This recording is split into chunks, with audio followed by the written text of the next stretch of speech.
Haryana private welfare association के प्रदेश अध्यक्ष राम अवतार शर्मा ने सोमवार को पत्रकार वार्ता के दौरान बताया कि केंद्र सरकार द्वारा लागू किए गए कानून के अंतर्गत वे जिला के शिक्षा विभाग को सहयोग करेंगे।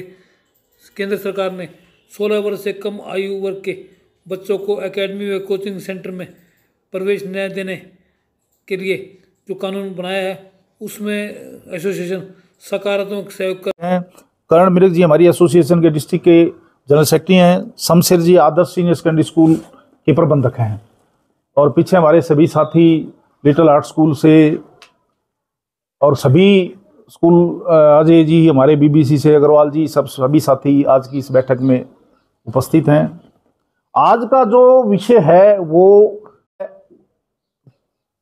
कोचिंग सेंटरों के खिलाफ जो लड़ाई प्राइवेट स्कूल एसोसिएशन लगातार 3 साल से, आप सभी पत्रकार साथी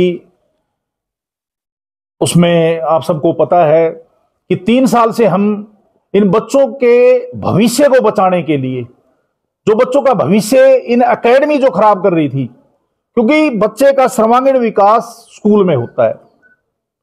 ये 4-4 कमरों में, छोटी छोटी कमरों में, जहां कोई हवा नहीं, कोई पानी की व्यवस्था नहीं, कोई टॉयलेट की व्यवस्था नहीं, कोई खेल के मैदान की व्यवस्था नहीं, कोई बच्चे की फिजिकल एक्टिविटीज नहीं, बच्चे का कोई बौद्धिक विकास नहीं, एक रट्टाफिकेशन का जो काम, एक बच्चे का जो माइंड पे प्रेशर डालने का काम, और माइंड प्रेशर में जब बच्चे का होता है तो किस प्रकार की घटनाएं कोटा में, सीकर में बच्चों ने सुसाइड तक किए हैं।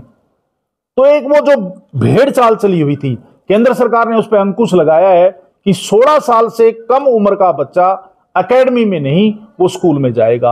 और हमारी भी यही मांग थी कि स्कूल गोइंग बच्चा स्कूल टाइम में स्कूल में रहे।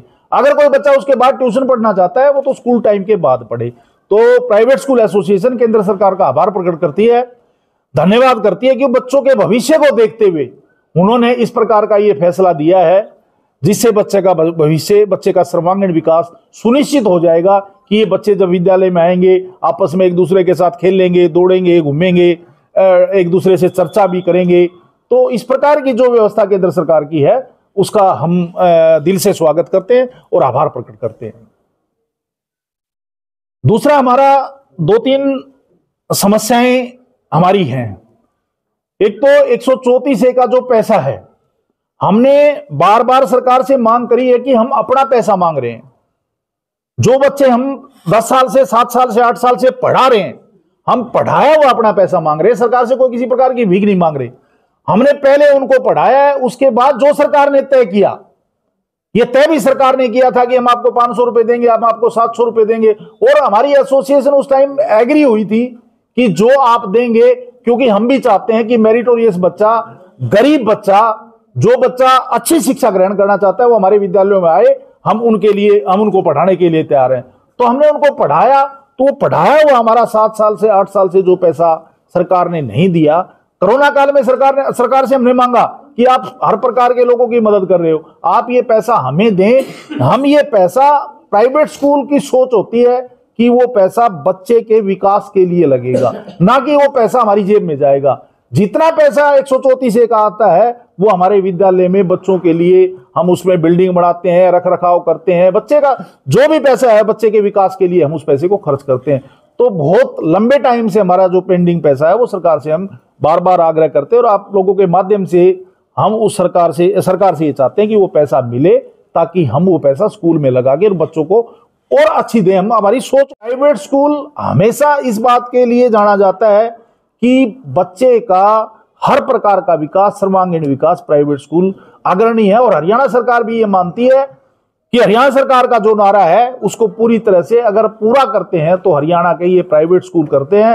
हरियाणा के शिक्षा मंत्री जी ने भी आंकड़ा दिया था कि हरियाणा के 60% बच्चे प्राइवेट स्कूलों में शिक्षा ग्रहण कर रहे हैं और क्वालिटी एजुकेशन जो देने की बात कर रही है। सरकारी स्कूलों में तो आप जाके देखेंगे कहीं आपका वो कंप्यूटर नहीं चल रहे हैं, कहीं डीजल नहीं है, कहीं कुछ नहीं है। तो जो भी व्यवस्था है हम अपने संसाधनों द्वारा, सरकार से बिना किसी प्रकार का सहयोग लिए, सरकार से बिना किसी प्रकार की मदद लिए, अपने ही संसाधनों द्वारा ये जो युवा बेरोजगार जो लोग हैं उन्होंने बैंक से कर्ज उठा के पैसे लेके इधर से उधर से ये इतनी बड़ी बड़ी संस्थाएं स्थापित की हैं और इन बच्चों के विकास के लिए संस्था स्थापित की हैं। सरकार के नारे को पूरा करने के लिए संस्थाएं बढ़ाई हैं। तो मेरा आप लोगों से आग्रह है, आप लोगों के माध्यम से सरकार से आग्रह है कि ये पैसा रिलीज किया जाए ताकि बच्चों को उस पैसे को हम बच्चों में लगा सकें। और भी एक हमारी बसों के पैसेंजर टैक्स की लगातार हम 5 साल से मांग कर रहे हैं कि बच्चा शिक्षार्थी है, हमने पेरेंट्स की सुविधा के लिए बसें लगा रखी हैं। बसें घाटे का सौदा है, हमारी बसें नुकसान के सिवा कुछ नहीं है बसों में, पर हम पेरेंट्स कामकाजी हैं, दोनों माता पिता दोनों कामकाजी हैं।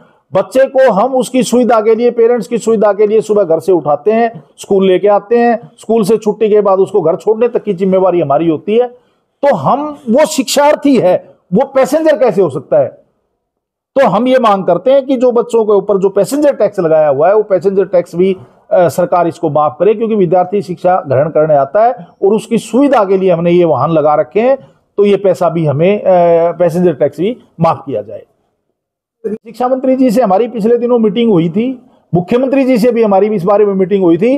उन्होंने ये कहा है कि हम आपका ये पैसा रिलीज करेंगे और आपकी बसों का पैसेंजर टैक्स भी माफ करेंगे।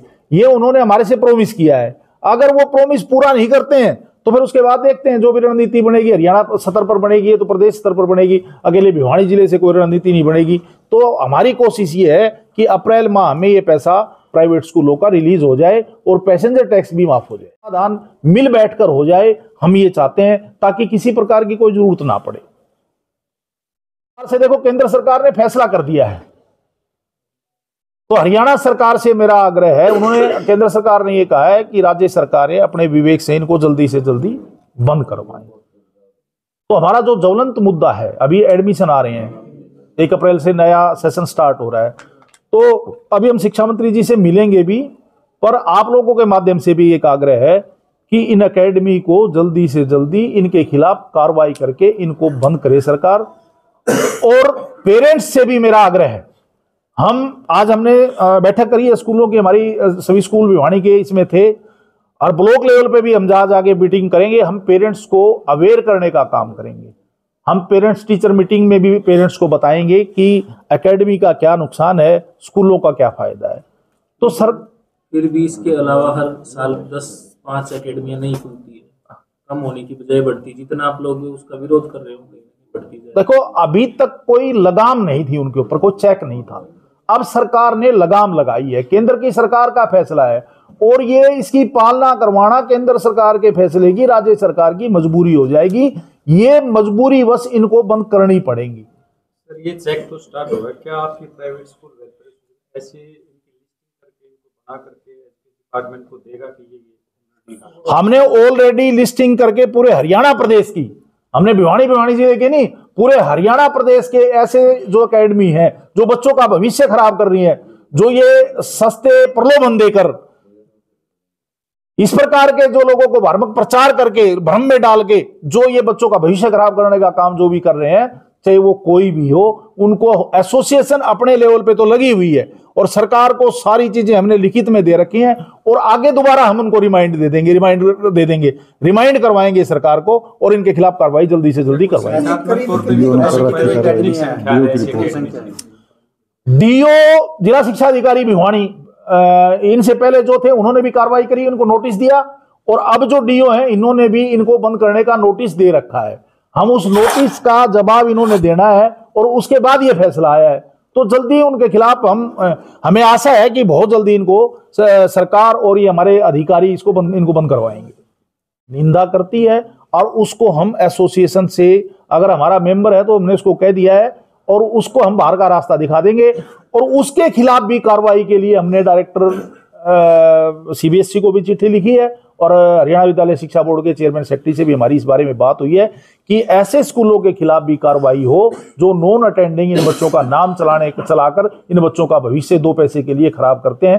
तो हरियाणा के बच्चे का भविष्य खराब ये प्राइवेट स्कूल एसोसिएशन और हरियाणा के प्राइवेट स्कूल होने नहीं देंगे। इन बच्चों का सर्वांगीण विकास करने का दायित्व हमारा है, और हम निष्ठा और लगन से अपना काम करने में सक्षम है। पैसा पेंडिंग है इंद्रवेश जी, और 800 करोड़ रुपया पूरे हरियाणा प्रदेश का बाकी है। हरियाणा के स्कूलों का 800 करोड़ रुपया ये पहली कक्षा से लेके 8वीं तक का पैसा है। कितने का हजार? ये है 12,000 के करीब स्कूल। तो इसके बारे में सरकार क्या कह रही है?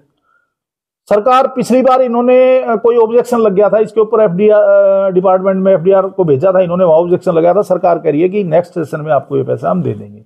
अब उम्मीद है हमें कि अप्रैल मई तक ये पैसा मिल जाए। सारा पैसा आ जाएगा? हाँ, सारा पैसा है ही, सारे पैसे की उम्मीद तो अभी इन्होंने 1 साल का पैसा हमें दिया है। जब से ये 134 के बच्चों को हम पढ़ा रहे हैं तब से आज तक 1 साल का पैसा दिया है। 8 साल में 1 साल का पैसा? हाँ जी, हाँ जी, सभी स्कूलों को? सभी स्कूल। कुछ पेंडिंग है काफी स्कूलों को? ना 1 साल का तो सबको मिल गया, 1 साल का तो सबको मिल गया। सर क्या आपके एसोसिएशन की मांग निकली कि 16 साल से कम उम्र के एक कमेटी गठित की आपके अगले आने वाला पूरा साल जो है आप लोगों की बढ़िया मॉनिटरिंग रहेगा, अगले साल से अकेडमी बंद होगी? ये इंद्रवेद जी, केंद्र सरकार ने राज्य सरकारों को ऊपर छोड़ा है कि आप एक कमेटी बनाकर और इसको देखें, और हम शिक्षा मंत्री के सामने ये सुझाव रखेंगे कि उसमें हर डिस्ट्रिक्ट में हमारा एक नुमाइंदा हो, ताकि इसमें कोई कोताही अधिकारी ना बरतें, इसको ठीक तरह से इंप्लीमेंट कर पाएं। तो इसलिए हमारा ये आग्रह सरकार से रहेगा कि इसमें हर डिस्ट्रिक्ट में हमारा एक नुमाइंदा हो। जैसे और कमेटी ये बनाते हैं उसमें प्राइवेट स्कूल एसोसिएशन का एक प्रतिनिधि लिया जाता है, तो इसमें भी एक प्रतिनिधि प्राइवेट स्कूल का लिया जाए। और हम तो ये चाहते हैं, शुरू से हमारी ये सोच है कि हरियाणा का बच्चा हरियाणा के स्कूलों में पढ़े। हम ये नहीं कहते कि प्राइवेट स्कूलों में पढ़े, बच्चे का जहां मन करे, अगर सरकारी स्कूल में स्कूल गोइंग बच्चा स्कूल में होना चाहिए स्कूल टाइम में, हमारी ये सोच है। वो प्राइवेट स्कूल में जाए, वो सरकारी स्कूल में जाए, ये पेरेंट्स की मर्जी है, बच्चे की मर्जी है। हम तो ये चाहते हैं कि बच्चे का भविष्य खराब ना हो। ये लड़ाई हमने इसलिए लड़ी है, इसलिए लड़ रहे हैं कि हरियाणा के बच्चे का भविष्य खराब हो रहा है। हरियाणा का बच्चा जाकर सीकर में सुसाइड कर रहा है, हरियाणा का बच्चा जाकर कोटा में सुसाइड कर रहा है। ये जो मेंटली प्रेशर है, देखो बच्चे पहले भी पढ़ते थे। तो इस प्रकार हमने तो ये भी कहा था कि बैग का जो वजन है, किताबों का जो वजन है, वो भी हमने कह के सरकार से घटवाया। हमने कहा सरकार को कि बच्चे को पढ़न किताबें ज्यादा ना थोपें। तो इस प्रकार का जो सामाजिक और ये जो समाज से जुड़े हुए जो काम है, वो एसोसिएशन हमेशा करती रही है और आगे भी करती रहेगी। आज भी हमारी 90% प्राइवेट स्कूल जी सनी साहब, आज भी हमारी मीटिंग में ये डिस्कस हुआ है कि जो किताबें एनसीईआरटी की हैं, हम वो किताबें लगवाएं अपने स्कूल में। अगर किसी क्लास की एनसीईआरटी की किताब उपलब्ध ही नहीं है, पहली दूसरी की, जैसे पिछले साल की पूरे साल किताब नहीं आई, तो बच्चे को हम क्या पढ़ाएं?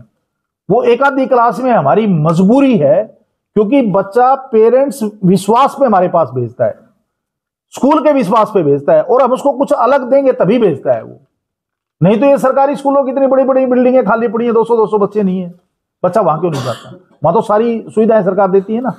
तो प्राइवेट स्कूल की मजबूरी है कि जो किताब उपलब्ध नहीं है, हम ये नहीं कह सकते कि किताबें नहीं है, सरकार कह सकती है किताबें नहीं है, पर प्राइवेट स्कूल ये नहीं कह सकता कि बच्चे को किताबें नहीं है।